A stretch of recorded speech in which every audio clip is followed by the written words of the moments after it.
What's good, Commanders fans? Quick video here, man. Just want to check in with you guys. I haven't made a video in a couple of days. I think it's been like 3 days, but it feels like a long time. So I just want to check in with you guys. I did go to the Wizards game last night. Had a good time. Got to see T.I. Got to see a couple guys. Saw my guy Brandon from Locked On Wizards. Talked to a lot of people and whatnot. Saw a lot of people at the game, so it was a good time. I talked to Chris Middleton. I asked him a couple of questions and the media availability.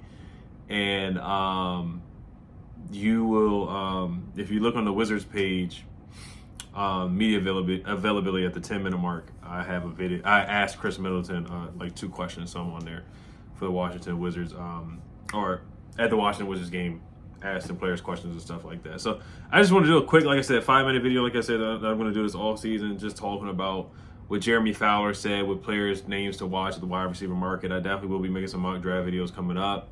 And I know people have been talking about running backs and stuff like that, running backs that we need to draft. So we definitely need to attack the running back spot in the draft for sure.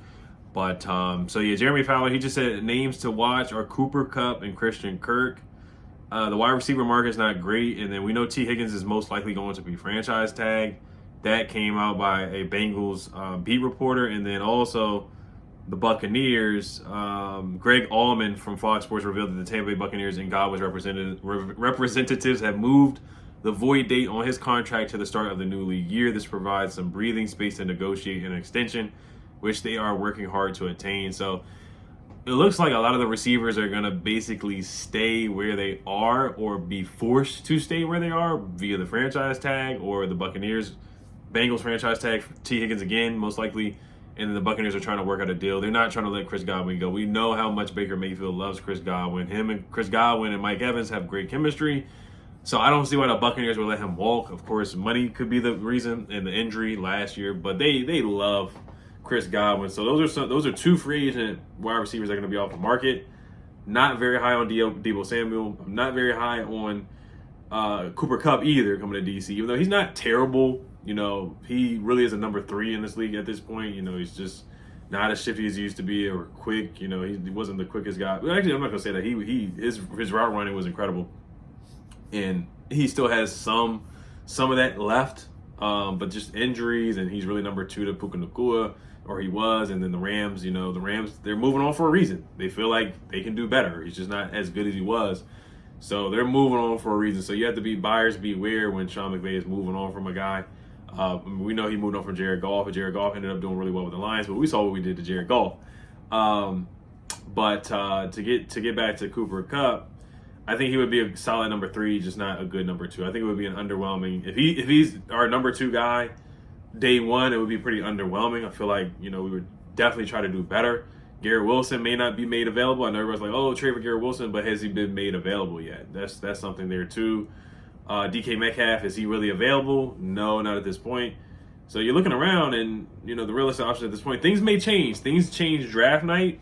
Things change in free agency. Free agency is coming up either March 10th or March 12th. In between that time, tampering period and whatnot. So things may change. There may be a big trade. Deebo Samuel, I think he's going to be released. And then Cooper Kupp, I think he's going to be released as well. The newest name to come up is Christian Kirk, and even Jeremy Fowler brought him up too. The possibility of him being released. There's a $10.5 million savings for the Jaguars if they do move on from Christian Kirk. He also was with Cliff in Arizona with the Cardinals, so there's the connection there. And Christian Kirk is solid. He's just the contract's a little, it's $18 million per year, 4 years for $72 million is not terrible. Did have an injury last year. He only played in, 3 games, something like that? Yeah, he played in 7 games, played in 8 games. Had a lower leg injury, if I'm not mistaken. Let me look at the injury to make sure. What injury he sustained before. But I always like Christian Kirk. He broke his collarbone during a game against the Green Bay Packers on October 27th. So, and it required surgery. So, tough injury there, but, thank goodness it's not like an ACL or Achilles or, really bad ankle injury or something like that. Collarbone is rough, though. It is. Don't get me wrong. But to get to Christian Kirk, you look at the numbers, he basically puts up number 2 numbers. He doesn't put up number 1 numbers. He had a 1,000-yard season one time in Jacksonville, 982 yards in Arizona, 787 in 2023, and then 379 in 2024, where he got injured in 7 games, had 1 touchdown. He had 8 touchdowns in 2022, 5 touchdowns in 2021, where he had a 982-yard season in Arizona, and then 621 yards, 709 yards in 2019 with Cliff Kingsbury and 3 touchdowns. So He is, how tall is he? He's 5'11", 200 pounds. So you get another Smurf in the building. Don't get much size there, which I'm not too gung-ho on. The receiver needs to be 6'5", 6'6", 6'4", whatever.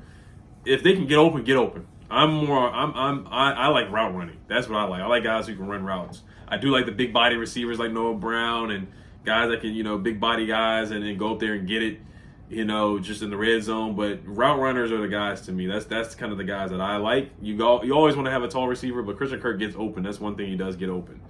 So if they do release him, which is not set in stone, he's 28 years old. That may not happen. The 2023 season was really good for him.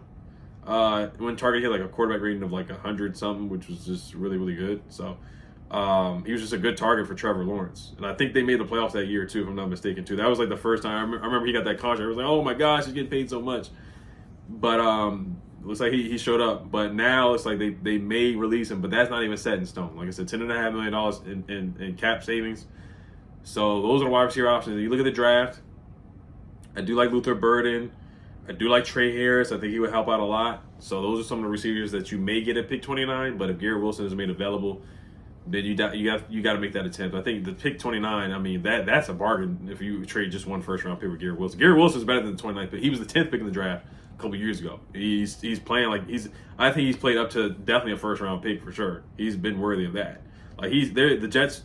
They probably will pick up his fifth-year option when the time comes for sure. So those are options right there. And like I said, DK hasn't been announced. Everybody's saying DK, but nobody's really said anything. There hasn't been really any smoke or news on him being traded. So that's all I wanted to talk about today. I will be making some other videos. I'm probably just gonna do some quick hitters and stuff like that. And this lull in the time right now. And I wanted to say this too. Jeremy Fowler put this up names to watch for the Commanders. A lot of sites and a lot of people, and he's a legit, beat reporter for ESPN, so he's plugged in. He knows a lot of stuff. But every receiver, everybody's gonna be linked to the Commanders. It is what it is, because everybody knows we need a wide receiver number 2 badly. Everybody knows that for a fact. So when things come up, we're gonna be linked to the wide receiver who could possibly be available. So be aware of that, guys, for sure. So you guys let me know what you guys think about Christian Kirk, Cooper Kupp, and some of those guys, and what you guys think about the wide receiver position. Of course, we got to build the trenches first. That is most important. I think Ben Albright somebody said that Brandon Coleman most likely will be the starting left tackle next year. So be ready for that. I'm not mad at that either. I'm not mad at that. And Sam Cosmi, we got to see what happens with him in the beginning of the season next year. So like I said, just a lot of news dump stuff to go over. Probably make some separate videos about stuff that's been going on. Adam Peters will be having a press conference at the Combine or for the Combine on Monday, so I will definitely react to that. All right, you guys let me know what you guys think. As always, Health Commanders. Peace.